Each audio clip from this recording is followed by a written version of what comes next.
সকাল সকাল চা ব্রেকফাস্ট সেরে রান্নাঘরে চলে এসেছি। ভাবছি যে নতুন কিছু রান্না করব। ওই রোজকার পটল আলু ভিন্ডি খেতে আর ভালো লাগছে না, সেজন্য ভাবলাম একটু সর্ষে দিয়ে কচুরলতি আর কাঁঠালের বিচি ভর্তা বানাবো। সেজন্য দেখো না, কচুরলতিটাকে সুন্দরভাবে ধুয়ে নিয়েছি আর কাঁঠালের যে বিচি রয়েছে সেটাকে ভালো করে সেদ্ধ করে খোসাগুলো আমি ছাড়িয়ে নিচ্ছি। এই যে দেখো, খোসা ছাড়িয়ে নিচ্ছি। এরপরে একের পর এক প্রসেসে রান্না করব।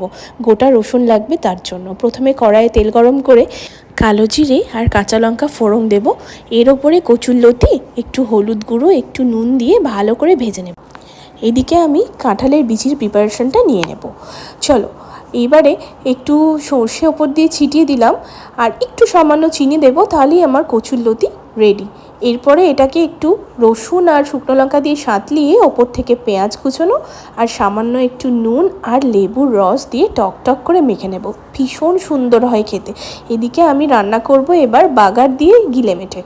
এখানে গিলেমেটেটা সুন্দর করে কষিয়ে গরম জলে প্রথমে ধুয়ে নিয়েছিলাম। এরপরে দেখো না, কড়াইয়ে তেল দিয়ে রসুন আর পেঁয়াজ কুচোনো দিয়ে পুড়িয়ে পুড়িয়ে ভেজে নিয়ে ওপর থেকে এটা বাগার দিয়ে নেব।